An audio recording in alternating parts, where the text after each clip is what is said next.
Assalamualaikum warahmatullahi wabarakatuh.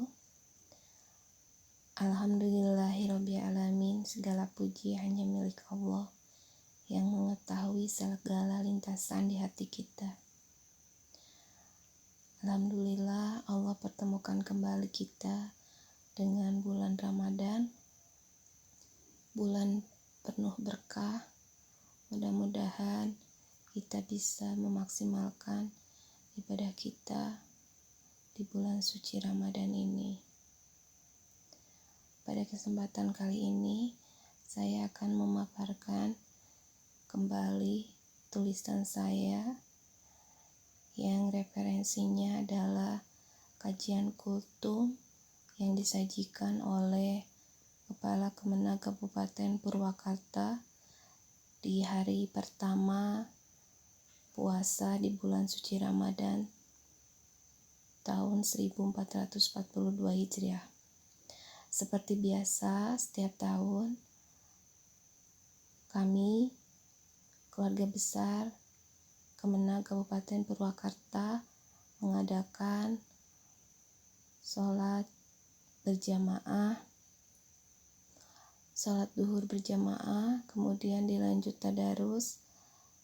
Sebelumnya ada kultum yang disampaikan secara bergantian oleh narasumber dari rekan kerja di Kemenag Kabupaten Purwakarta. Pada hari pertama, kultum disampaikan oleh Kepala Kemenag Kabupaten Purwakarta dengan materi mengambil kajian dari kitab Durratun Nasihin. Beliau menyampaikan, mumpung hari Selasa kemarin, tepatnya 13 April 2021, merupakan awal hari pertama di bulan Ramadan, mari sama-sama kita benar-benar dalam melaksanakan puasa di bulan suci ini dengan sebaik-baiknya. Adapun keutamaan bulan Ramadan berdasarkan hadis Rasulullah SAW yang dinukil dari kitab Durratun Nasihin yang ditulis oleh Syekh Utsman bin Hasan. Bapak Kepala Kemenag kita lagi rajin membaca kitab Durratun Nasihin tersebut, dan beliau ini memang tipe manusia pembelajar yang semangat belajarnya itu tinggi dan mengingatkan kepada kita semua untuk terus-menerus mau belajar. Kembali kepada keutamaan bulan Ramadan yang terdapat dalam kitab Durratun Nasihin yang beliau sampaikan, yaitu yang artinya dari Ibnu Abbas radhiyallahu anhu, beliau bersabda, saya mendengar Rasulullah SAW bersabda, jikalau umatku mengetahui apa yang ada di bulan Ramadan, sungguh mereka akan berharap dalam 1 tahun semuanya dijadikan bulan Ramadan. Karena pada bulan Ramadan ini, semua kebaikan yang ada di bulan Ramadan dikumpulkan. Semua ibadah diterima, doa akan dikabulkan, dosa akan diampuni, dan surga dibuka untuk mereka.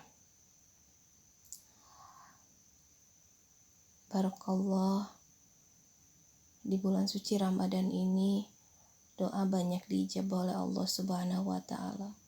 Marilah kita senantiasa berdoa untuk segala kebaikan. Berdoa bukan saja untuk kebaikan diri sendiri, tapi untuk orang lain juga. Bahkan untuk orang yang menzolimi kita sekalipun, tetap mari kita doakan yang terbaik. Jangan membalas kedoliman orang lain dengan perbuatan dolim lagi, karena Allah Maha Tahu. Jika kita mendoakan kebaikan bagi orang lain, maka doa tersebut pun akan kembali kepada diri kita. Di bulan suci Ramadan ini juga dosa kita akan diampuni. Marilah kita perbanyak istighfar, manfaatkan bulan suci Ramadan ini dengan sebaik-baiknya, berharap segala dosa diampuni, asalkan tulus dalam hati kita, betul-betul kita tobat nasuha dan tidak akan mengulangi lagi perbuatan dosa tersebut. Berapa banyak dosa yang telah kita lakukan, namun sujud kita masih selalu tergesa-gesa, sementara Allah telah banyak menutup aib-aib kita sehingga kita masih mampu mengangkat kepala kita, dan Allah masih begitu banyak memberikan kebaikan untuk kita. Fabi ayyi ala'i rabbikuma tukadziban. Marilah kita sama-sama mensyukuri, mentafakuri dengan memohon ampun kepada Allah. Di bulan suci Ramadan ini juga surga menanti kehadiran orang-orang yang melaksanakan puasa Ramadan dengan sempurna. Mari kita sempurnakan puasa Ramadan ini dengan menjiwai Ramadan, bukan hanya sekedar menahan haus dan lapar, tapi kita perkuat cinta kita kepada Allah, ketakutan kita kepada Allah, sehingga akan menumbuhkan tawakal pada diri kita, takwa pada diri kita. Dalam kitab tersebut juga Bapak Kepala Kemenag menyampaikan, semoga kita bisa melaksanakan puasa Ramadan dengan sempurna, di mana jangan sampai kita termasuk pada banyak yang melaksanakan puasa tapi tidak mendapatkan puasa, tidak mendapatkan pahala puasa, yaitu mereka hanya menahan haus dan lapar saja, tapi tidak menjiwai makna dari puasa di bulan suci Ramadan tersebut. Oleh karena itu, mari di bulan penuh berkah ini jaga tutur kata kita kepada siapapun, kecuali kita sedang bercanda. Even bercanda dengan rekan kita pun masih di dalam koridor, tidak menyakiti hatinya. Atau saat ini di pandemi corona ini, di mana kita diwajibkan menggunakan masker saat berkerumun, saat di luar rumah, menjaga jarak. Nah, masker itu mengajarkan kepada kita untuk lebih memilih diam daripada bicara yang hanya akan menyakitkan. Kita hanya punya 2 tangan yang dapat menutup. Kita gunakan untuk menutup telinga kita dari hal-hal yang tidak penting untuk didengar. Tapi kita tidak bisa menutup mulut orang lain untuk bicara yang tidak pantas untuk dikatakan.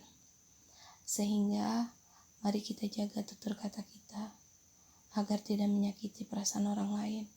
Bicaralah, berdiksilah dengan lemah lembut, dengan perkataan yang menyenangkan buat orang lain. Pak Kepala Kemenag mengingatkan, kita termasuk pada kategori tingkat puasa yang mana? Sebagaimana Imam Ghazali mengategorikan tingkat puasa umat Islam. Puasa itu ada tingkatan, yaitu Shaumul Umum, puasa kelas awam. Yang kedua, Shaumul Khusus, puasa kelas istimewa. Dan Shaumul Khususil Khusus, puasa kelas sangat istimewa. Minimal kita masuk ke dalam Shaumul Khusus. Mari kita perbanyak diri untuk membaca, untuk belajar, agar kita tidak termasuk kepada orang yang awam, agar kita mengerti dan bisa menjiwai puasa Ramadan ini. Jadilah manusia pembelajar, jadilah manusia yang tetap semangat belajar, tidak hanya semangat atau berani untuk mengajar. Pak Kepala Kemenag melanjutkan paparan kultumnya dengan membaca sebuah hadis. Rasulullah Shallallahu Alaihi Wasallam bersabda dalam hadis riwayat Al-Hakim yang tertulis di kitab Ihya Ulumuddin. Imam Al-Ghazali menjelaskan, ada 5 hal yang membatalkan puasa, yaitu 1. Berbohong. Berbohong akan membatalkan pahala puasa kita, di mana kita hanya akan mendapatkan haus dan lapar, walaupun ada 3 berbohong yang diperkenankan, yaitu salah satunya adalah berbohong ketika ingin mendamaikan jika terjadi perselisihan. Yang kedua, mengadu domba. Jangan sampai kita tidak menjiwai puasa di bulan Ramadan ini, sehingga puasa kita lakukan, namun mengadu domba orang masih tetap kita lakukan. Hati-hati dengan media sosial yang bisa menjadi tempat untuk mengadu domba. Hati-hati dengan status yang kita buat, yang bisa jadi mengadu domba antara satu dengan yang lainnya. Yang ketiga adalah ghibah. Hati-hati, jaga lisan kita, perbanyak tadarus, perbanyak membaca Al-Quran, yang insya Allah akan menjaga hati dan lisan kita dari perbuatan ghibah. Ghibah ini sudah begitu jelas larangannya dalam Al-Quran. Bisa kita temukan di dalam surat Al-Hujurat, di mana di sana diumpamakan bagi kita perempuan yang senang makan bakso, ketika tiba-tiba kita menyuapkan sendok bakso, di dalamnya ada daging berbentuk jempol manusia. Apa yang akan kita rasakan? Itulah umpama ghibah, seperti memakan daging saudaranya sendiri.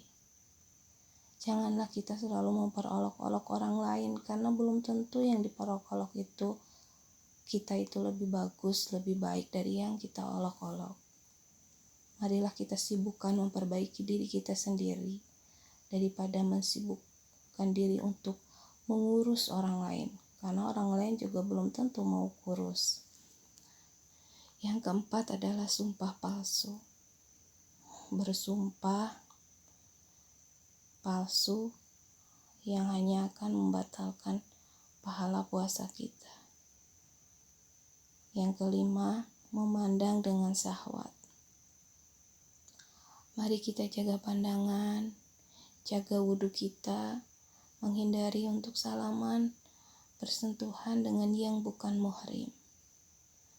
Pandemi corona juga membuat kita bersalaman, tidak boleh bersentuhan, tidak hanya dengan yang bukan muhrim, dengan sesama perempuan pun sebaiknya dalam masa pandemi ini kita jaga jarak, tidak bersalaman, bersentuhan, bukan tidak sopan.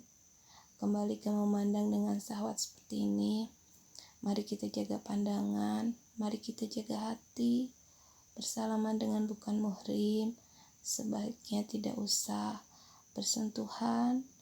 Kemudian juga mari kita setiap keluar rumah menjaga wudhu kita. Kepala kemenag menutup kultum dengan mengingatkan kepada kita, mari kita sempurnakan ibadah puasa kita dengan kesibukan kerja. Tidak ada kata melemahkan semangat karena dalam kondisi puasa, namun mari kita tingkatkan etos kerja kita di bulan suci Ramadan ini dengan memperbanyak kesibukan, sehingga akan mengurangi hal yang tidak bermanfaat, mengurangi hal untuk melakukan hal-hal yang negatif, seperti bergibah, seperti memperbanyak atau melakukan hal-hal yang kurang bermanfaat. Mari perbanyak membaca Al-Quran, bersolawat. Mari kita bertanya kepada diri kita sendiri, lebih sering mana yang kita lakukan, membaca Al-Quran atau membaca WhatsApp. Akhirul kalam, kita mari sama-sama berdoa. Semoga kita termasuk orang-orang yang selalu diberikan kesehatan oleh Allah Subhanahu wa Ta'ala, sehingga kita mampu melaksanakan ibadah puasa di bulan suci Ramadan ini dengan sebaik-baiknya, dengan penuh kesempurnaan. Dan juga mari kita berdoa agar Allah menyelamatkan kita, dijauhkan dari corona.